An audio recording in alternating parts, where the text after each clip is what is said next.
सम्पूर्णलाई नमस्कार र तपाईलाई पनि धन्यवाद। सम्पूर्ण मिडिया हेरेर बस्नुभएका दर्शक महानुभावहरूलाई। पछिल्लो अवस्थामा प्रधानमन्त्री एक हप्ताभित्रै परिवर्तन हुन्छ भन्ने ठुलै हल्ला छ नि, के भन्नुहुन्छ? अर्को नयाँ प्रधानमन्त्री आउनेवाला, नयाँ प्रधानमन्त्री होइन, पुरानै चाहिँ प्रधानमन्त्री हुन सक्ने सम्भावना चाहिँ त अरू देखिन्छ कि त भने सेना र यता राजातर्फ जान पर्छ। तर तत्कालै अहिले भर्खरै केही दिनमै राजसंस्था आउने भन्ने त्यो पनि सङ्केत देखिँदैन।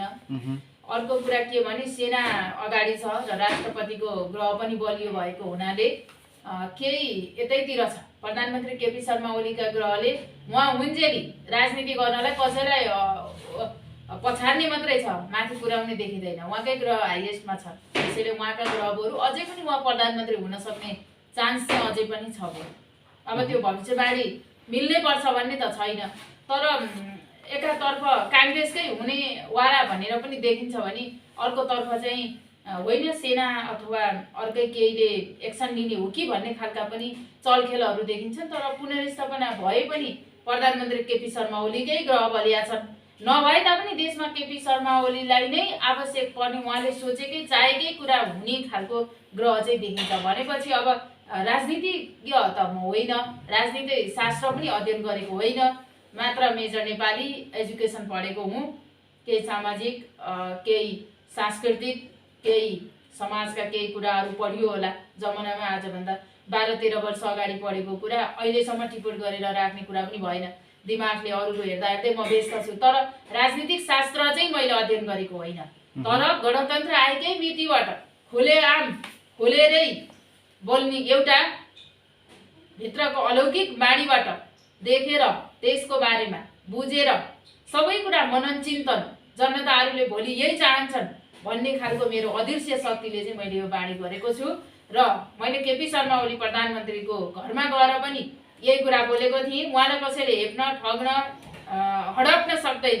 उहाँका ग्रह भनेका यति माथि बलिया छन् कि कसैले नै रोक्दैन, अन्तर्राष्ट्रिय चलखेलले पनि रोक्न सक्दैन भन्ने कुरा चाहिँ त्यो देखिन्छ। बरु अन्तर्राष्ट्रिय रूपमा पनि अब यो नेपालको राजनीतिक उथलपुथल भएको देख्दा देशमा अब एउटा व्यवस्थित सुव्यवस्थित, यो कुव्यवस्थित भयो, अब सुव्यवस्थित वाला एउटा स्थायित्व संस्था, त्यही राज संस्था नै हो भन्ने खालका कुराहरू हुँदै होलान् भन्ने मेरो अलौकिक अनुमान छ। उनले के भन्छन्, म उनको पुच्छर होइन, म यो देशको नागरिक हुँ, यो देशको नेपाली नागरिक हुँ र मैले देखेको स्वतन्त्र तरिकाले भोलिका दिनमा जनताहरूले सडकमा नाराबाजी नारा जुलुस गर्नेवाला छन्। त्यही एउटा चिजको लागि, राज संस्थाको लागि राजा आऊ देश बचाऊ भन्छन्, तर राजा आउनेवाला होइन, राजालाई ल्याउनेवाला हो। अहिले पनि राजा आऊ देश बचाऊ भनेर चाहिँ त्यो जुन खालको चाहिँ त्यो आगा लागिहरू गरिरहेका छन् नि, त्यो केही समूहले राजा आऊ देश बचाऊ, राजा आउने होइन, राजा ल्याउनेवाला हो हामीहरू भनेको जनताहरू। मैले त हामी नेपाली नागरिक एउटा हिन्दूको आवाज उठाएर हिँडेको हुनाले हिन्दू अधिराज्य हुनुपर्छ र यो राष्ट्रलाई जोगाउने एकमात्र संस्था बनेको राजा हो। राजाले मात्रै यो चिज गर्न सक्ने र राज संस्थाले भन्ने खालका बाणी उठाउँदै हिँड्दाखेरि हिन्दूसँग राजालाई कनेक्ट मजाले नै गर्न सकिन्छ। र बरु यो साल उथलपुथल हुने गरेर जनमत सङ्ग्रहको सम्भावना दह्रो छ पत्रकार भाइ। र अब जो प्रधानमन्त्री हुँदैछ, प्रधानमन्त्री केपी शर्मा ओली नै प्रधानमन्त्री भए तापनि लामो समय भने हुँदैन, अबको जो हुँदैछ र गणतन्त्रको पनि यो संविधानको पनि खारेज हुँदै वाला देखिन्छ ग्रहमा। सांसद विघटन हुन्छ त्यसो भने तपाईको नजरमा? अब यसो छ, सांसद विघटनको कुरा त अब यो प्रदेश खारेज हुन्छ, यी सारा चिजहरू चाहिँ परिवर्तन हुन्छन्। यही साल हुन्छ, यही साल हुनुपर्छ, यही सालको अन्त्यतिर 2-4-6 महिना यतै केही हुनुपर्छ भन्ने कुरा छ है भाइ। संसद पुनर्स्थापना हुन्छ भन्ने पनि ठुलै हल्ला छ नि बजार। अब यो त संसद पुनर्स्थापना भए पनि प्रधानमन्त्री केपी शर्मा ओलीका ग्रह माथि नै छन्। नभए पनि उहाँले सुनमा सुगन्ध नै छ प्रधानमन्त्री केपी शर्मा ओलीको ग्रह भने हुँदा पनि त्यस्तै छ, नहुँदा पनि उहाँलाई त्यस्तै छ। म राजनीति गरिने होइन, उहाँ अर्कैलाई सोध्नुपर्छ यो कुरा चाहिँ। विघटन पुनर्स्थापना भए पनि केपी ओली प्रधानमन्त्री हुन्छ भन्नेमा चाहिँ तपाईँ ढुक्का हो? म राजा म के भन्छ, म त राष्ट्रवादी हुँ। मलाई तपाईँले भनिहाल्नुभयो, म यो नेतावादी होइन, तर मैले एउटा राष्ट्रको भविष्यवाणी गर्न सक्नुहुन्न। म राष्ट्रको हित चाहने भएको हुनाले र देशको नेताको भविष्यवाणी गर्ने हुनाले केपी शर्मा ओलीकै ग्रह चाहिँ हाइएस्टमा देखिन्छ बाबु। उहाँका पक्षमा अहिले कोही छैनन् होइन, सबै ठुल्ठुला नेता जति बाटो लागिसके, तर कोही आउनेवाला होलान्, एकछिन आउँछन् फेरि गइहाल्छन्, किनभने उहाँका योगमा यस्तो ग्रह छ कि एकैछिन उहाँको काम चलाइदिन्छन् अनि फेरि उनीहरू उछिटिन्छन्, यस्ता ग्रह छन् उहाँको। त्यही भएर केपी शर्मा ओलीले त कसैलाई टिक्ने दिने ग्रहै छैन भन्न पर्छ प्रधानमन्त्रीका। त्यसो त प्रधानमन्त्रीवादी पनि होइन है म, फेरि मलाई जसको पक्षमा बोल्यो त्यतैतिर लाग्ने कुरा पनि नगरिदिनु होला। अब बुढा नेताहरूले विश्राम लिनुपर्ने समय पनि आउँदैछ। अब भनेको त्यही स्थिति हुनपर्छ र युवा भन्नु होला, यी गणतन्त्र मास्ने छाडातन्त्रवादीहरूलाई पनि हामी नेता मान्नेवाला छैन। अब एउटा यस्तो चाहिँ बौद्धिक व्यक्तित्व, तर अहिलेसम्म चर्चामा छैन, अहिलेसम्म ऊ हाइलाइटमा छैन, यस्तो व्यक्ति देशमा सञ्चालनमा आउँदैछ, देश चलाउँदैछ, त्यो व्यक्तिलाई सारा संसारले मान्नेवाला, त्यो चिज पुरेर बस्नुपर्छ। अब त्यो को हो तपाईँले आजको दिनमा खुलाइदिनु? होइन आज होइन, म राजसंस्था आएकै बित्तिकै तोकौँला, त्यही दिन बोलौँला। होइन सक्छु, नसकी किन बोले होला त। यस्तो भगवानको स्वरूप भएको व्यक्ति आउँदैछ, पृथ्वी नारायण शाहको भन्दा बलियो ग्रह बोकेको व्यक्ति आउँदैछ, जसलाई कसैले पछार्न न उचाल्न कसैले पनि सक्दैन। त्यसो भने हिरेन्द्र शाहको कुरा गर्नु कसो संख्या गरेर कमेन्ट गर्दा हुन्छ, म अहिले यही उही भनेको छैन, तर यस्तो व्यक्तित्व आउँदैछ, जन्म पनि निकै राम्रो लिएको व्यक्तित्व, यो देश राज्य गर्नको लागि आउँदैछ, मैले त्यही देख्दैछु। अब केही समयपछि, तर अहिले नै तत्कालै केही हल्ली खल्ली भइहाल्ने चाहिँ देखिँदैन, तर राजनीतिक उथल भने पूर्ण रूपमा बढेरै जानेछ।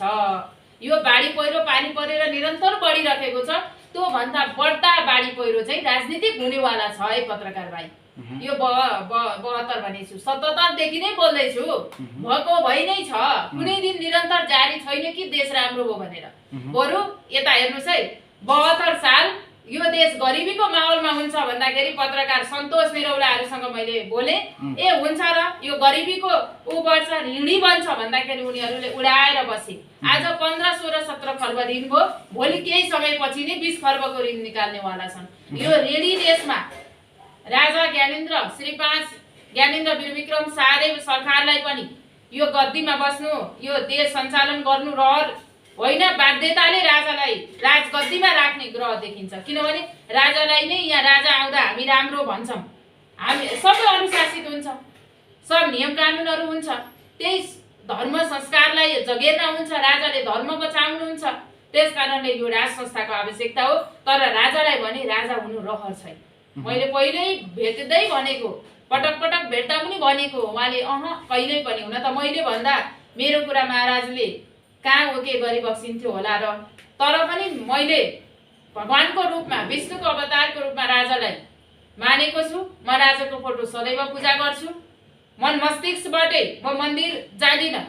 म भएका देशका राम्रा राम्रा व्यक्तित्वलाई महान गुरुहरू मानेर पूजा गर्ने गरेको छु, तर नम्बर 1 मा विष्णुको अवतार राजा रानीलाई नै मानिन्छ पत्रकार भाइ। म राजा रानीको तस्बिर सिरानीमै राखेर सुत्ने गरेको छु, किनभने त्यो मेरो इच्छाको कुरा हो। किन राख्नुहुन्छ राजा? हैन, म राख्छु। राजाका पुर्खाले मर्ने गरेर आर्जेको यो देश लडाई गरेर कसरी हुन्छ, ढुङ्गा बुढा गरेर हुन्छ कि हलो कोदालोले हानेर हुन्छ कि दाउरा रुख बिरुवाबाट लडाई गरेर हुन्छ कि, हेर्नुहोस् है बाबु, हँसियाबाट हुन्छ कि खुकुरीबाट हुन्छ कि, यो ठुलो आन्दोलन आक्रमण गरेर चाहिँ यो देश स्थायित्व गरेको हो, यो देशलाई बचाएको हो। यो अंग्रेजहरूसँग निरन्तरता भिडेर हुन्छ कि विदेशी अन्य राज्यहरूसँग लडाई गरेर हुन्छ कि, यो देश हाम्रै राजा महाराज श्री 5 ज्ञानेन्द्र वीरविक्रम शाहदेव सरकारकै पुर्खाले आर्जेको यो देश हो। राजा ज्ञानेन्द्रलाई भन्दा बाहेक अरू कसैलाई देशको माया छैन। त्यसो नि अहिले भएको नेताहरुको चाहिँ कुनै काम छैन, त्यसो नि नेताहरुले केही बलिदानी गरेन। के बलिदान दिए? 18-20 हजार मान्छे मारे, के हो तिनीहरुको बलिदान? बलिदान भनेको के हो पत्रकार भाइ? आफ्नो राजगद्दीमा बस्नलाई, राजा हुनको लागि रहेछ बलिदान। जनताको लागि धेरै काम गरे भन्नुहुन्छ नि अहिलेको नेताहरुले। राजाका पालामा बनेका बाटो, राष्ट्रपतिज्यूले यता हेरौँ न, राजाका पालामा बनेका बाटा, महेन्द्र राजाले बनाएको बाटो अहिले पनि चिल्लो छन्। त्यसो भने अहिलेको प्रधानमन्त्री केपी ओलीले केही पनि गरेको छैन हैन त? केपी शर्मा ओली प्रधानमन्त्रीले उहाँलाई एक्लै पनि उहाँको नाम नगरौँ, केही हो, तर पहिला बनेका ती संरचनालाई भत्काएर बनाउनुमा के ठुलो त्यत्रो देख्नु भएको छ पत्रकार भाइ? यो देश अमेरिका भयो, यो देश दुबई भयो, यो देश मलेसिया भएको छ। आज बालुवा भएको देश हेर्नुहोस्, युए हेर्नुहोस्, राजा भएको देश हेर्नुहोस्, युरोप हेर्नुहोस्, राजा भएको देश कति विकसित छ। अब आज हाम्रो त बिल्डिङ 100 तलाको घर बनाउने नियम आएछ यहाँ। भाडा लाग्यो, खायो, मान्छे तलबाट आगो लाग्यो, एउटा ग्यास मात्रै पड्क्यो भने त्यो घर सारा संसार जनताहरू मर्छन्, मारिन्छन्। भूकम्प जाँदा कति मरे? खै सिस्टम नियम खै?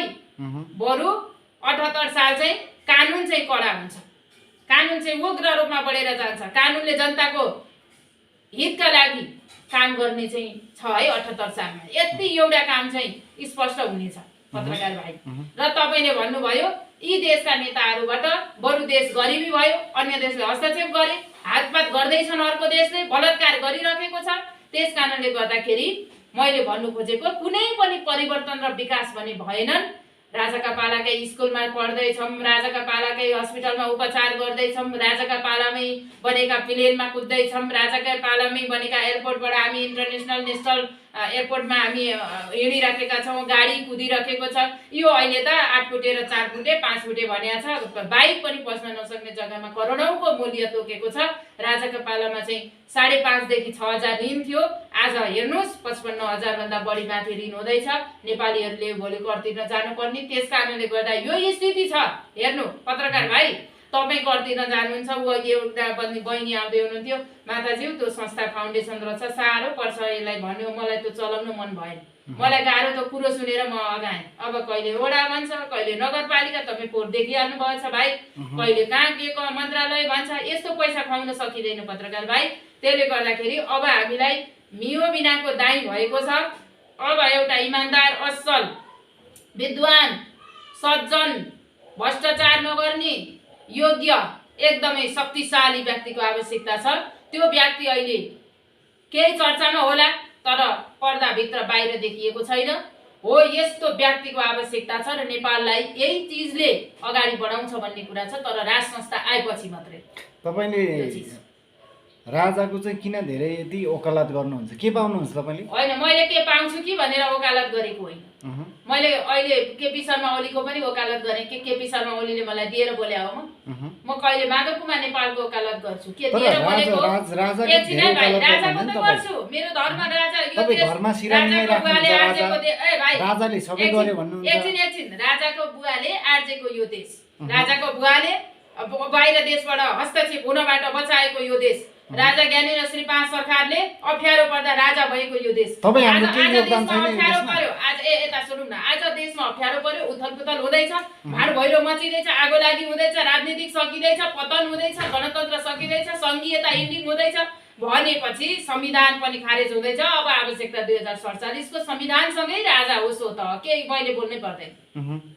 पछिल्लो अवस्थामा चाहिँ प्रधानमन्त्री र राष्ट्रपति मिलेर चाहिँ देशमा अलिकति भाँडभैलो गर्यो भन्ने अलिकति ठुलो चर्चा चलिरहेको छ। प्रधानमन्त्री र राष्ट्रपति वा राष्ट्रपतिले चाहिँ अलिकति सही खालको निर्णयहरू गर्न सकेन, एउटा कार्यकर्ताको रूपमा जस्तो देखियो भन्ने एउटा अलिकति आलोचनाहरू बढिरहेछ।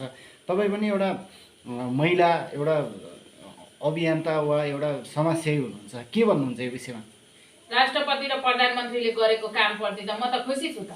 गणतान्त्रिक नेता, कम्युनिस्ट नेता मन्दिर जाँदैनथे, मन्दिर जानुभयो, सुनको जलप लगाइदिनु भयो, ऊ धरहरा हेर्नु कति तले देखिहाल्नुभयो, बन्दैछ हुँदैछ, अर्को के बनिराखेको छ। केपी शर्मा ओलीबाट पनि केही भएका छन्, तर आजको एउटा समाचार हेऱ्यो दुःखद, बन्दाबन्दैको पुल बिग्रेको, कमला नदीको पुल भन्ने कुरा आयो, त्यहाँ केही अप्ठ्यारा छन्, तर प्रधानमन्त्रीलाई कहाँ के पुल बिग्रियो, प्रधानमन्त्रीलाई म गाली गर्दिनँ। त्यहाँ भुँडी भर्नेहरू अरू छन् तलतिरका, तिनीहरूलाई हो मैले गाली गर्ने। अर्को कुरा भन्नुभयो राष्ट्रपतिको कुरो, देश जब जब अप्ठ्यारो पर्छ, अप्ठ्यारो र सङ्कटमय भएपछि राष्ट्रपतिको आवश्यकता पर्छ अरे। राष्ट्रपति सिधै प्याच्च पुच्छ बोल्ने अधिकार छैन राजनीतिमा, मैले बुझे अनुसार, मैले मेरो बुझाइमा है। अब चाहिँ छ, देश अप्ठ्यारो पर्यो, राष्ट्रपतिको जे बोल्नुहुन्छ त्यही हुन्छ।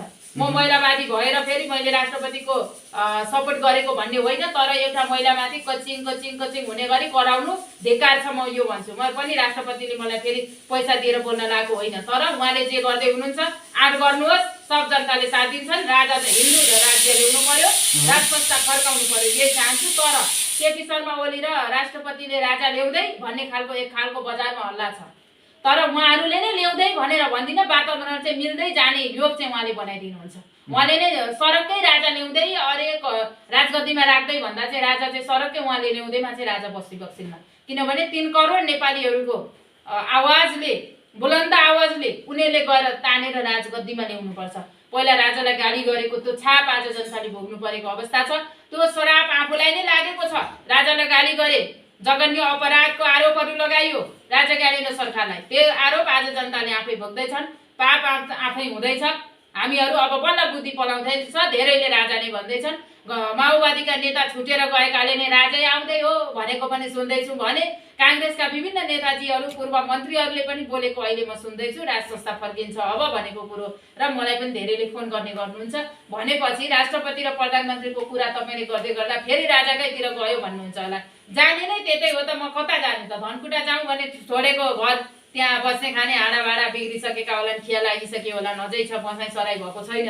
10-15 वर्ष भयो छोडेर आएको, 15-16 वर्ष भयो, त्यहीँ छ सबै थोक। कुनै दिन जाने विचार छ। अहिले त जाउँ भने समय खराब छ, बाटो बिग्रेका छन् होइन, अनुशासन छैन, नियम कानुनहरू भएन, ती मार्छन् काट्छन् भन्ने डरमर्दो हुन्छ। हेर्नुहोस्, जङ्गलीहरू व्यक्तित्वहरू अहिले जङ्गलमा धेरै नै देख्न थालेका छन्। अपहरणकारीहरू, बलात्कारीहरू, हत्याराहरू पूर्ण रूपमा बढेका छन्। त्यस कारणले यो बारेमा चाहिँ राष्ट्रपतिले केही अलिकति विचार गर्नुपर्छ। अब राष्ट्रपति चाहिँ एउटा ठुलो चाहिँ एउटा संस्था हो। यसले चाहिँ हरेक पार्टीलाई मिलाएर सबैको कुरा सुनेर अगाडि बढ्नुपर्ने हो राष्ट्रपतिज्यूले। तर उहाँले प्रधानमन्त्री, अब फेरि काङ्ग्रेसको सुनौँ भने कुरो बिग्रिन्छ नि त। एमालेको सुनौँ भने सुन्दै हुनुहुन्छ। सुन्ने त प्रधानमन्त्रीकै हो नि पत्रकार भाइ। मैले बुझाइमा है, म राजनीतिज्ञ होइन। प्रधानमन्त्री बाहेक अरूको त कुरै सुन्नुहुन्न रे। होइन, अब अरूको त के कुरो सुन्नु त? अरू त जथाभावी छ, बोलचाल ठिक छैन, अनुशासन छैन, जथाभावी नराम्रा कुराहरू गरिरहेछ। कसको कुरा सुन्नु? जे हो राष्ट्रपतिको त राम्रा ठिकै छन्। उहाँले चाहिँ चालेको पाइला चाहिँ ठिक छन्। मैले देख्दाखेरि चाहिँ पत्रकार भाइ। त्यसो भने तपाईँको ठोकुवा चाहिँ अब अन्तिम राष्ट्रपति वा अन्तिम प्रधानमन्त्री हो अबको दिनमा? लगभग त्यस्तै पो हुन्छ कि। तपाईँले राष्ट्रपतिलाई हटाएर चाहिँ राजा ल्याउने कुरामा चाहिँ खुब जोड गर्नुहुन्छ होइन? होइन, मैले एक्लै जोड गरेर राजा आउने होइन। तर मेरो यो राष्ट्रपतिसँग चाहिँ के रिस छ भविष्यवाणीले चाहिँ तपाईँको त्यही देखाउँछ। के भन्नुभयो? राष्ट्रपतिसँग चाहिँ के रिस छ त्यति धेरै चाहिँ राष्ट्रपतिलाई हटाएर चाहिँ राजा? होइन, अब राष्ट्रपतिसँग हाम्रो विद्यादेवी भण्डारीसँग रिस होइन भाइ। एउटा राष्ट्रपतिको संस्थासँग चाहिँ होइन भने त एउटा महिला राष्ट्रपति हुनुहुन्छ, उहाँ राष्ट्रपति ठिकै थियो होला नि त। इन्डिक हुन लाग्यो नि, सिद्धिन लाग्यो नि। अब को आउँछ त? अर्को महिला राष्ट्रपति आउनु होला। होइन, अब अर्को महिला आउँछ, को चाहिँ शक्तिशाली छ त यहाँनिर? भनेको जोसुकै प्रधानमन्त्री आए पनि, मन्त्री आए पनि उही हो कुरो बाबु। यिनै हुन्, यिनको बोली त्यही हो। कसैका कुरा पनि मनमा लिन नसक्ने, सवालको जवाब दिइहाल्ने, यस्तै हुन्छ राजनीति। एकछिन पनि राजनीति गर्ने मान्छेले त सहन सक्नुपर्छ। हामीलाई कति गाली बेइज्जती आउँछ, म सहन्छु त। रुँदै गराएको छैन, त्यसलाई जवाब दिन गएको छैन। युट्युब टिभी लिएर बोलाएर इन्टरभ्यू दिएको छैन। त्यो पनि तपाईँसँग 15 दिनमा आज दिँदैछु होइन। अब परो मातालाई खोजे भन्नुभयो र आउनु भएछ र ल ठिकै छ भनेर मैले दिँदैछु। आज एउटा कुरा पनि क्लियर पार्दिनुहोस् तपाईँ। ल भनौँ न त। तपाईँ ठोकुवाको साथ भन्नुहोस् है त यो कुरा। ल, अब देशमा सङ्कटकाल लागू होला कि अब चुनावी मैदानतिर देश धकेलेला? यसो छ, मैले सङ्कटकालका कुरा त लगभग 1 वर्षै पो हुन आँट्यो होला। चुनाव हुँदैन त्यसो भने? मैले देखेको यही सालको कुरो चुनाव हुँदैन। यो साल मैले चुनाव हुने देख्दिनँ। चुनावको माहौलै छैन। होला प्रधानमन्त्रीज्यूले प्लान गर्नु होला, तर के हुन्छ आफै बुझ्नुहोस्। काटामारा र हत्या हिंसाको साल हो यो 2078 साल। यहाँ धेरै ठुला विघ्न बाधाहरू, हिंसा जन्य जघन्य अपराधहरू बढेर जान्छ। मैले देखेको यो त केही होइन। राजनीतिक अपराध त हुन देख्न बाँकी छ पत्रकार भाइ। बाजो झगडा युट्युबको माध्यमद्वारा हुँदैछ, टेलिभिजनको माध्यमद्वारा। प्रत्यक्ष लडाइँ त अब हेर्न बाँकी छ पत्रकार भाइ। मैले देखेको त्यो छ। चुनावी माहौल मैले सकारात्मक यो साल चाहिँ देख्दिनँ। तर केही नभई अर्कै चाहिँ सङ्कटकाल भएर चाहिँ सेनाले पो हातमा लिन्छ कि राष्ट्रपति अगाडि बढ्ने हो कि राष्ट्रपति शासन र सेना त उस्तै होला, त्यो चाहिँ बरु देखिन्छ। तर म्यानमारकै जस्तो स्थिति चाहिँ नआउला पत्रकार भाइ। त्यहाँ चाहिँ मान्छे धन्दा मार्ने नै चाहिँ हुँदैन। तर अनुशासित भएनन् हामीहरू। हामीलाई अनुशासन ल्याउनको लागि सरकारले नै कानुन त्यही अनुसारको गराइदिनु पर्यो, नियम अनुसार। अनि मात्रै हामी सबैको सत्कर्म सद्बुद्धि सबैको हुन्छ भन्नेमा म आशा राख्दछु। किनभने यहाँ जोसुकै मन्त्री भए पनि प्रधानमन्त्री भए पनि यही अनुहार हो। यो अनुहार हेरेर अब नमस्कार गर्नु छैन हामीलाई। यो अनुहार देखिसक्यो, नमस्कार बेकार हो भाइ। कोही हत्याराहरू छन्, कोही बलात्कारीहरू छन्, कोही षड्यन्त्रकारीहरू छन्, मन्त्रीहरू पनि कोही देख्नु भएको छ त। ऊ भन्नुभयो त सांसदहरूले हामीलाई हातपात हुन्छ यहाँ सांसदहरूबाटै भनेको आवाज त्यहाँ बुलन्द भएन पोहोर। अनि के चाहिँ त त्यही महिलालाई पुरुषले देख्नै नहुने त्यही सांसद भित्रै छ लडाइँ। त्यही सांसद वडा अध्यक्षहरू बलात्कारी भएर जेल परिराखेका छन्। उपमेयरहरूको काण्ड भिन्दै छ। मेयर र उपमेयरको लप पर्यो भनेर एक ठाउँबाट फोन आइरहेको थियो मलाई। यस्ता यस्ता केसहरू पनि छन्। लु हेर्नु बाबु, लप पर्नु नि अपराध होइन अब त्यहाँ नि धेरै छ भनेको छ। लपको मात्रै कुरा छैन, अर्को जग्गा नि अर्को पनि छ अपराध। अनि यही हो राजनीति। पत्रकार भाइ, घरबाट घर लौरो राजनीतिक नेताहरू छन्। मेरो घरमा मात्रै अहिले यहाँ चाहिँ छैनौँ है हामी राजनीति। म कुनै पार्टीमा छैन। मैले राजाको कुरा उठाउँदै गर्दा तपाईँको मन नदुखोस्।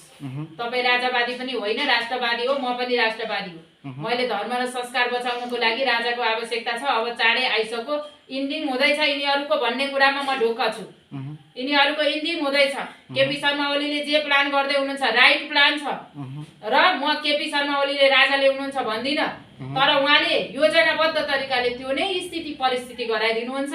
त्यसपछि जनताले त्यही नै बुझेर अगाडि बढ्नेछन्। अब जनता सडकमा आउँथे, लकडाउन भएको छ, पानी दुनियाँ छ। भदौभन्दा उता अलिक डरलाग्दो आन्दोलनै हुन्छ कि कसो कसो देख्दछु। साउन्डबाटै धन्दै नै हुनुपर्ने। कति बेला देख्नुहुन्छ तपाईँ त्यस्तो कसो कसो? होइन अब त्यो अहिले देखिरहेको छु त भाइ, देखिरहेको छु। हो त, अबर पर्दा अब होइन त्यही ठुल्ठुलो आन्दोलन यो साल हुनेछ। झन्नै सङ्कटकाल सेना शासन टाइपको एउटै कुरो जोडौँ न, त्यो एउटै हो लगभग। त्यो पनि हुने सम्भावना बढी छ यो सालमै।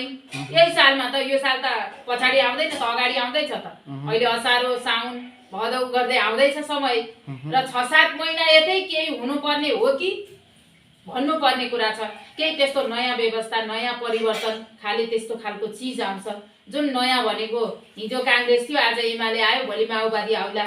त्यो नयाँ होइन पत्रकार भाइ। सेना नयाँ, 15 वर्षपछि राज संस्था आउनु, त्यो नयाँ। सेना शासन त घातक होइन र? होइन, घातक होइन। जनतालाई अनुशासन चाहियो। जनता बिग्रिए, बलात्कारी भए, 12-13 वर्षकाले बच्चा पाउन थाले, 11 वर्षकाले, 14 वर्षे बलात्कार भएर जेलको कैदीमा छ। यो हेर्नु पत्रकार भाइ, आफ्नो छोरी भन्दैन, नातिनी भन्दैन, के हो यो बुहारी भन्दैन, ल हेर्नु है भाइ, भान्जी भन्दैन। यही हो राजनीति, यही हो तपाईँको राजनीति। कपाल कोरेर साडी चोलो लाएर गुनिउ चोलो भएर सांसद मन्त्री भन्दैमा हुन्छ भाइ। हेन्डसम भएर केटी जिस्काउँदैमा मन्त्री सांसद होइन्छ। त्यही भएर प्रधानमन्त्रीको सिको सिकेर अगाडि बढौँ सबै। सांसद त अहिले छैन होइन, अब के हो, छन् त ती लुकेर बसिरहेछन् त। पेट भर्न नपाएर चिच्याइरहेको देखिन्छ कतिजना। र जनता हामीले तिरेको कर ट्याक्स हो। यो हामीले तिरेको कर ट्याक्सबाट पेट भर्ने काम अब रजाइ बन्द हुँदैछ। अब यो रजाइ धेरै भयो पत्रकार भाइ, हदै भयो नि त। यो त मैले कहिले गणतन्त्र हुँदै बोल्दा पत्याएनन् मलाई कसैले। मेरो फोटो राखेर नि मेरो चरित्र हत्या गरे भाइ। पत्रकार भाइ, मेरो चरित्र हत्या गरे, विभिन्न पत्र पत्रिकामा दिए, पैसा दिएर पनि समाचार निकाले। मलाई कति दिन रुँदै बसेँ, म कति समस्या पर्यो, मेरो आफ्नो भन्ने कोही पनि थिएन। म मेरो शक्तिसँगै लडाइँ गर्दै हिँडेँ, मेरो शक्तिसँगै म जुझ्दै हिँडेँ पत्रकार भाइ। म केही युट्युबर भाइहरूसँग अन्तर्वार्ता दिएँ। मैले देख्नुभयो पहिलाका पुराना पनि होलान्, केही धेरै अन्तर्वार्ता एउटा मात्रै मिडियामा दिने हुनाले डिलिट भएछ। उनीहरूको के झगडा पर्यो, त्यहाँ धेरै हेर्नेहरूलाई नै थाहा छ म के हुँ, म को हुँ, मैले के भनेको थिएँ भनेर।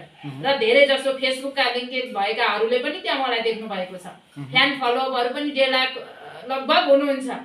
1,53,000 मेरो फेसबुकमा। मेरो प्राइभेट फेसबुक चाहिँ त्यो हो, त्यसमा आउन सक्नुहुन्छ हजुरहरू। फेरि अन्त गएर दुनियाँ विकृति होला। अहिले त बिगबिगी छ, नाम लिएर पब्लिक मान्छेहरूको पैसा माग्ने, खै के गर्ने भन्ने खालका खेलहरू छन्। मेरो चाहिँ 1,53,000 फलोइङ भएको फेसबुक हो है हजुर। 53,800-900 कति हुनुहुन्छ, 54,000 भनौँ न, 1,54,000। त्यसमा चाहिँ गर्नुहोस्, मलाई झुकिनु होला। धेरैजनाले अन्त मेसेज पठाए, हेर्नु भएन भन्नुहुन्छ। अन्त फेकमा मेसेज पठाएपछि मैले कसरी हेर्ने? म एउटा राष्ट्रको बुलन्द आवाज दिने महिला हो कि भाइ।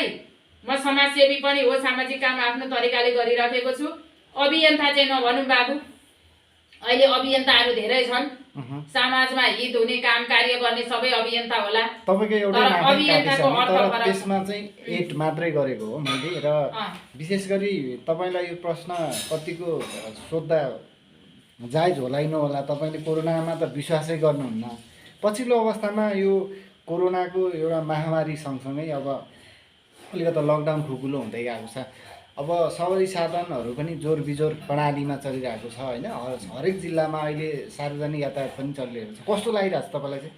मलाई त के लाग्नु, कोरोना छ र खोइ पहिला चाहिँ पोरै चोइटमा नि तर धेरैजनाले चाहिँ एउटा अक्सिजन लिएर बसिरहेको त मलाई बोलाइरहेछ। मेरै भक्तजन यसो भयो भनेर यो के हो खेला, अर्कै हो यो खेला। म जान्दिनँ भाइ, यो WHO को खेला हो, भ्याक्सिन लाउनु यो विश्व राजनीतिक परिवर्तन। म किन भ्याक्सिन लाउँछु? मेरो बुवाले बनाएको भ्याक्सिन हो र मेरो आमाले मेरो दिदी बहिनीले बनाएको मैले देखाएको छु र म सबै भ्याक्सिन कुरा लाउँछु। आफ्नै घर परिवारले होइन भाइ, मलाई विश्वास हुँदैन बाहिरको, मलाई विश्वास भएन। कलियुग हो, बाहिर कसैको विश्वास नगर्नुहोस्। बाहिर अन्य देशले लुलो लङ्गडो होला, भोलि 2 वर्ष 4 वर्षपछि रोग लाग्ला, म चाहिँ लाउँदिनँ बाबु। मैले पहिला पनि भनेको, आज नि भन्छु, भोलि नि भन्छु। भ्याक्सिन ठुलो होइन, देशमा गरिब भएर मर्न आँटे, भ्याक्सिन ठुलो छैन। यहाँ खान नपाएर चाहिँ मर्दैछन्, खान नपाएर चाहिँ मरे भाइ, काटेर मरे। रक्त अस्ति तपाईँ र म एउटा ठाउँमा सेवा गरेर राति बिचरा पीडित रहेछन्, श्रीमती हराएर त्यहाँ गएर आउँदा रक्तामी रगतको खोलो टाउको सबै यो हात छिनाएको मान्छे त्यहाँ बाटोमा देख्यो। रक्तामी लु हेर्नु बाबु, हेर्नुहोस् त तपाईँले अस्ति बेलुका होइन 2 दिन अगाडि हो कि होइन, लु हेर्नु। म त डरले थर्कमान, म राति सुत्न पनि सकिनँ। त्यो हालत देखेर हस्पिटल कुद्दै थिएँ। यहाँ काटोमारा बढी छ, हत्या हिंसाहरू बढी छ। यहाँ कोरोना केही पनि होइन। यो कोरोनालाई म विश्वास गर्दिनँ। पहिला आत्मा बलियो बनाउनुहोस्, पहिला आफ्नो आत्मा सुन्दर बनाउनुहोस्। आत्मा सुन्दर बनाउनको लागि, सफा बनाउनको लागि यो मेडिटेसन गर्नुपर्ने आवश्यकता छ। पोजिटिभ भाइबको आवश्यकता छ पत्रकार भाइ। पोजिटिभ भाइब खोइ मान्छेमा पोजिटिभ शक्ति खोइ कता गयो? पोजिटिभ कुराहरू किन हराउँदैछ? सकारात्मक मान्छेहरू कुन कुरामा लुकेर बसेका छन्? धार्मिक व्यक्तित्वहरू कहाँ हुनुहुन्छ? धेरै जसो धर्म गर्ने व्यक्तित्वहरू लुकेरै बसेको देख्दछु। जब समस्या पर्छ तब चाहिँ उहाँहरू बोल्नुहुन्न। जब आउँछ उहाँको हितमा हकमा, अनि उहाँहरूले आवाज बुलन्द म पहिलो भेटा लाउँदैमा गुरु बनिँदैन, चन्दन लगाउँदैमा खरानी धस्दैमा माता पिता हुँदैन पत्रकार भाइ। कुरो बुझ्नुभयो? तर मैले भन्नु खोजेको त्यो वस्त्र धारण गरेर मात्रै हुँदैन। पहिला मन पवित्र हुँदै सामाजिक काम गरौँ न। खोइ कुन माताहरूले सामाजिक काम गरेको देखा छैन मैले। खोइ कतै केही गरेर देख्दिनँ म। पिताहरूले पनि केही गरेको देखिँदैन होला। धेरै राम्रा अलि चल्दा बल्दा पिताहरू सरकारी जग्गा आफ्नो हकमा पारेर हातमा लिएर आफ्नै काम आनन्दले बसेका छन्, उपरगुटी नै लगाए। हामी त आफ्नो कर्म गरेर अगाडि बढेका छौँ। उनीहरूलाई त आउला चन्दा संस्था होला। म एउटा भविष्यवाणी गरेर आफ्नो तरिकाले अगाडि बढेको छु। सकेको केही सहयोग गरेको छु, गर्छु, गर्नेछु, भोलि पनि गर्छु, हिजो पनि गर्थेँ र सधैँ गर्छु। यो मेरो मनबाट आएको कुरा म गर्छु नै गर्छु। किनभने अरूको सेवा गरेर पछि चाहिँ वर्ष पनि मलाई सम्झियोस् मान्छेले, म त्यो गर्न चाहन्छु। आजभन्दा 10 वर्ष अगाडि कुनै पनि मान्छे मिडियामा बोल्दैन थियो। पत्रकार भाइ खुलेआम 8 वर्ष 7 वर्ष 5 वर्ष अगाडिको कुरा पनि गरौँ न, कोही पनि बोल्दैन थियो। यहाँका माता पिता भनौदाहरू, वरिष्ठहरू कोही पनि बोल्दैन थिए। आज सबैजनाको मुखमा राजा मात्रै देख्दछु। के उनीहरू परिवर्तन भएका हुन्? मसँग 8-9 वर्ष अगाडि टेलिभिजनमा अन्तर्वार्ता हुँदा कोही ज्योतिषीहरू, ज्योतिष भन्दिनँ, ज्योतिष र ज्योतिषीमा फरक छ, ती ज्योतिषीहरूलाई मलाई राखेर हेराउँदा इन्टरभ्यू लिँदा राज संस्था फर्किन सक्दैन, यो असम्भव कुरा हो। नबोल्नु भन्नेहरू आज राजाको कुरो नाम लिएर पैसा कमाउने धन्दा गरिरहेका छन्। भनेपछि राज संस्थाको राजाकै नामले म त राजा भेटेको छु, बकाइदा भन्छु। मैले 5-7 पल्ट राजा भेटेँ। म भोलि पनि भेट्न सक्छु, सधैँ भेट्छु। मलाई राजा भेट्न कुनै पनि त्यो छैन, आइतबार छैन न सोमबार छ मलाई। म राज परिवार प्रति धेरै आत्मादेखि नै मेरो मन मुटु नै त्यहाँ जागेको छ। मेरो आत्मा नै त्यही छ राज संस्था प्रति। मलाई कसैले दिएर म बोलेको होइन र मैले भन्नु खोजेको बोल्नु लाएर होइन। राजा नभेट्दा पनि म राज संस्था आउँछ नै भन्थेँ। बरु सुरुमा भनेको त माओवादीका वरिष्ठ नेतालाई भनेकी थिएँ, त्यहाँ माध्यमद्वारा राजा भेटेको हो मैले। माओवादीबाट अब बुझ्नु न कुरा, किन अन्त जानुहुन्छ तपाईँ? र एकजना पत्रकारबाट भेटेँ। म माओवादी पत्रकार होइन, सामाजिक पत्रकार हो, नाम नभनौँ।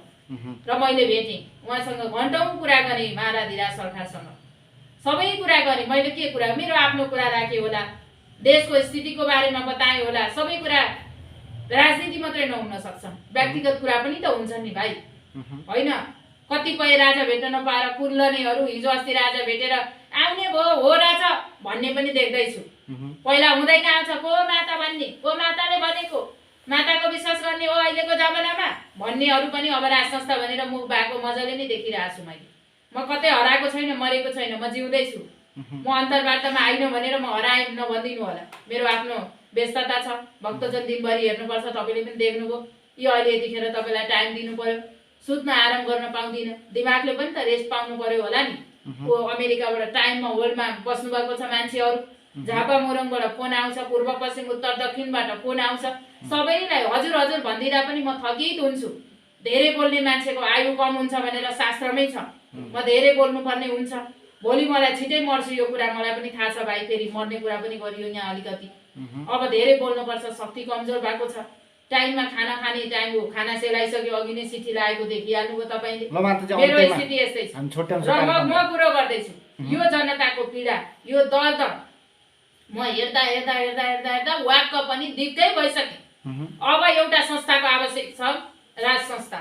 अनुशासन चाहिएको हो, इमान्दारिता चाहिएको हो। यसको लागि सारा जनताहरू, राजावादी भनौदाहरू पनि एक हुनुहोस्। तपाईँहरू तपाईँको संस्थासँग एक हुनुहोस्। अनि मात्रै तपाईँको एकजुट भएपछि, सारा चिज एकमुष्ट भएपछि मात्रै बुलन्द आवाज आउँछ। एउटा राजावादी फरक छ अरे, अर्को राजावादी भिन्दै छ अरे, अर्को भिन्दै छ अरे, के संस्था छ अरे, त्यो होइन। एक हुनुहोस् तपाईँहरू। म त भविष्यवाणीको पाठबाट गर्दैछु। म मेरो घरमा बसेर, म कुनै सडकमा होइन, यो रोडमा गएर बुलन्द आवाज गरेको छैन। यो युट्युबको माध्यमद्वारा मैले पोख्दैछु यो आवाजहरू। तर अब देशमा जे हुन्छ, सङ्कटकाल, सेना शासन धन्ने धन्ने सम्भावना। तर अर्को कुनै आइहाल्ने म देख्दिनँ। केपी शर्मा ओलीकै ग्रह बलिया देख्दछु भाइ। त्यतातिर मेरो नजर नपरेर हो कि सबै कुरा मैले भनेको भविष्यवाणी पास हुनुपर्छ भन्ने पनि छैन। कहिलेकाहीँ 100मा एउटा दुईटा कुरा फेल पनि खान सक्छ। त्यस कुरालाई पनि विश्वास गर्ने नगर्ने तपाईँको कुरा हो। त्यो मलाई अर्को क्वेसन भन्दै हुनुहुन्थ्यो पत्रकारजी। अब अन्त्यमा माताजी, हजुर, अब तपाईँ हुन त माताजी हो, तर माताजी भए पनि तपाईँ एउटा मानवै हुनुहुन्छ। रिस डर र तनाव कम गर्न चाहिँ तपाईँले के गर्नुहुन्छ? विशेष गरी सबैलाई हुन्छ नि यो कुरा चाहिँ। अब रिस डर र तनाव भन्नुभयो, त्यो एउटै कुरा हो, मेडिटेसन, योग मेडिटेसन। सबै गर्नुहुन्छ? गर्छु, म राति पनि गरेको हुन्छु। मलाई गाह्रो पर्छ नि बस्दा बस्दा। योग एकैछिन आँखा चिम्म गरियो भने पनि 5 मिनट धेरै शक्ति ऊर्जा हुन्छ होइन? ध्यान त हो, ध्यान मग्न हुने हो अहिले। अनि अर्को कुरा, तपाईँले आफ्नो रिस, क्रोध, लोभ यो सारा चिज त्याग्नको एउटा गीता पनि अध्ययन गर्नु पर्यो, भगवत गीता। र मेन चाहिँ ध्यानले नै सबै मान्छेलाई त्यागी र तपस्वी बनाउँछ भन्ने कुरामा म विश्वस्त छु। यहाँ खाना खाने, बिहान उठ्ने, खाना खाने, बेलुका फेरि खाना खाने, सुत्ने मात्रै काम होइन। समाजमा केही गर्नको लागि जिउनु भएको हो। तपाईँको जीवन छ, तपाईँ हृष्टपुष्ट हुनुहुन्छ। अहिले तपाईँलाई केही रोग लागेको छैन। तपाईँ योग, तपस्या, मेडिटेसन गरौँ न। त्यो भएपछि मांसाहार त्याग्नु पर्ने हुन्छ, अल्कोहल त्याग्नु पर्ने हुन्छ, तामसीजन्य जे प्रयोग गर्नुहुन्छ त्यो सबै त्याग्नु पर्ने हुन्छ। मेरो यो कुरा तपाईँले मनन गर्न पर्यो। यो चाहिँ रुखमुनि गएर तपस्या गर्नुपर्छ म भन्दिनँ, घरैमा बसेर पनि गर्न सक्नुहुनेछ। अहिले सानो सानो बच्चाहरू इन्टरनेटमा पनि देखिराखेको छु, लाइभमा योग गरेर चाहिँ धेरै चाहिँ जानेर उनीहरूको आफ्नो जीवलाई बनाएर समाजलाई पनि सिकाउँदै गरेको देख्दछु म। यो डक्टरी कुरा मात्र नभएर यो वैज्ञानिक कुरा होइन, यो आयुर्वेद सम्बन्धी एउटा के भन्छ, यो अध्यात्म तर्फ पर्छ यो योग मेडिटेसन भन्ने। अहिले डक्टरहरू पनि योग गर्न थालेका छन्, मेडिटेसन गरेका छन्। मग्न भएर माला होइन, माला लगाइन्छ। यो माला गर्ने पनि एक किसिमको शक्ति प्रदान हुन्छ होइन? हामीले अब कतिको माला गर्ने त्यो त तपाईँको विचार हो होइन? अब बिहान बिहानै तपाईँहरू चाहिँ उठेर ओम हरि ओम भन्ने मात्रै होइन, त्यो भन्दा पनि त एउटा शक्ति, ओम भन्दा पनि शरीर कस्तो भित्र अलिकति आनन्द अर्कै हुन्छ क्या भाइ। हरि ओम भन्दा पनि भित्रबाट नि शरीरमा अझै एउटा ऊर्जा आउँछ के भाइ। त्यस कारणले यो मेरो त अलौकिक बाणी हो। पढ्ने, लेख्ने, ज्ञानी, त्यागी, तपस्वी अझै हुनुहुन्छ। म त के हो र, म थोरै पर्सेन्ट हो। धेरै विद्वान व्यक्तित्वहरू हुनुहुन्छ, उहाँबाट देख्नु भएको छ। हाँसेर पनि शक्ति प्रदान गर्नेहरू पनि हुनुहुन्छ। हाँसेको हाँसे 1 र 2 मिनट, 4 मिनट, 5 मिनट हाँस्ने पनि हुनुहुन्छ निरन्तर। त्यो रेला तरिकाले हाँस्ने होइन, एक्सर्साइजको लागि, टाउको आँखाको लागि, कान नाकको लागि, आँखा मात्रै चिम्लिनु भयो भने पनि धेरै नै ऊर्जा प्राप्ति हुन्छ, अघि भनिसकियो। तपाईँ बिहान बिहानै उठेर यो नङमा थिच्ने गर्नुहोस्, खुट्टाको नङ आफै नथिचेर अर्को कसैलाई लगाउनुहोस् कोही हुनुहुन्छ भने, नत्र आफै पनि केही छैन एकदम भित्र पिस हुन्छ क्या भाइ। टाउको हड्डी पेट सम्बन्धी ढाड दुखेको यसले पनि ठिक गर्छ, खुट्टाको पनि हातको पनि। अब अर्को कुरा पनि छ, 15 मिनट जति एउटा काम गर्नुहोस् है, लुगा च्याप्ने हुन्छ नि त्यो पिन एउटा, त्यसले तपाईँले यो सारा यो 5-10 औँडामा लगाउनुहोस् 15 मिनट जति, सधैँ 3 महिनासम्म गर्नुहोस् त, त्यहाँ त्यो पनि एउटा केही ऊर्जा मिल्नेछ। गलत हुँदैन यो भन्दाखेरि? त्यो केही पनि गलत हुँदैन। ब्लड सर्कुलेसन केही होइन, काहीँ चेप्ने होइन, यहाँ मात्रै चेप्ने। हामी हस्पिटल जाँदा पनि यसै गरेका छौँ, हामी त पढेका छैनौँ भनेर हामी लाटा त छैनौँ नि भाइ। त्यो एउटा योग एक्सर्साइज तर्फ पनि पर्छ। मलाई गाह्रो हुन्छ म त त्यही गर्छु त भाइ, माइन्ड फ्रेस हुन्छ। मैले त महसुस गरेको छु, केही पनि गलत हुँदैन। धेरै चाहिँ गर्न भएन, सुरुमा गर्नेलाई धेरै नै गाह्रो हुन्छ, तर थोरै 5 मिनट 10 मिनट बनाउँदै लाग्नु होला होइन, 10-15 मिनट चाहिँ यति गरौँ। अनि अर्को कुरा तपाईँले भन्नुभयो मन आनन्द गर्नलाई, बिहान बेलुकै त्यो अन्न नखाऊ। तपाईँ सेतो कोदोको ढिँडो खान सक्नुहुन्छ पकाएर एकपटक, चिनी नखानु हो, मांसाहार हुँदैन, यति मात्रै त्याग्नुभयो भने तपाईँको मन त्यसै सफा छ पत्रकार भाइ। अब फ्रिजको चिज खाँदै नखानुहोस्, जे पनि फ्रिजमा राख्ने चिसो नकिने पनि भयो त्यसो भए। किन किन्ने, यो त विदेशी सिस्टम हो। मेरो पुरानो घरमा अब त्यो फ्रिजको सट्टा माटोको गाग्री किन्नुहोस्, माटोको भाइ ध्यानको, त्यहाँ पानी राख्नुहोस्, फ्रिजको पानी र त्यो माटाको गाग्रीको पानी कति चिसो हुन्छ आफै तुलना गर्नुहोस्। बत्ती बिजुलीको नष्ट एकातिर खपत भएको छ, पैसा उठेको छ 1500-2000 होइन, त्यो पनि गर्छु म हिसाब पत्रकार भाइ। अब माटाको गाग्रीलाई 500-600-1000 रुपियाँमा आउला, पानी टन्न राखिदिनुहोस्, त्यो पानी पिउनुहोस् त, न त्यसले केही आफूलाई असर गर्छ, शरीर स्वच्छ बनाउँछ सफा, न त्यसले कुनै पेटमा किरा मिरा पारेको छ। यो चिज धेरै इम्पोर्टेन्स हो। माटाको भाँडो गाग्री किन्नुहोस्, माटाको पानी राख्नुहोस्, फ्रिजमा पटक्कै पानी नखानुहोस्, पानी जुनै पनि चिज केही चिसो खान मन लाग्यो त्यसै गर्नुहोस्। तर अब तपाईँले फलफुलै चिसो खानुहुन्छ भने त त्यो त फरक कुरा भइहाल्यो। अहिले त चिसो बेला आइसकेको छ, फलफुल पनि त्यहाँ माटोको भाँडामा राखेर खान सकियो होइन? होइन, अब त चिसो नै बनाउनको लागि त भिन्दै छुट्टै भाँडा ल्याउन पर्यो। माटोमा चिसो हुन्छ बढी भन्ने छ नि त, बुढापाको चलन छ नि त, बुढापाका हाम्रो गाउँको, हामी त गाउँमा जन्मेको, बजारमा होइन भाइ। अहिले बजारमा बसेर पो रोगी भइयो त भाइ। ढाड दुख्ने 2071 सालबाट मलाई सुरु भयो, बसेर पलेटी कसेर हेर्ने थिएँ म पिरामा गुन्द्रीमा बसेर, त्यो भएर मेरो ढाड दुख्यो। मलाई कुनै बोक्सी लागेको होइन, कुनै तुनामुना होइन, कुनै अर्को नराम्रो शक्ति कुनै केही छुमन्तर भएको छैन। बुझ्नुभयो नि कुरा, त्यही नै कुरा हो पत्रकार भाइ।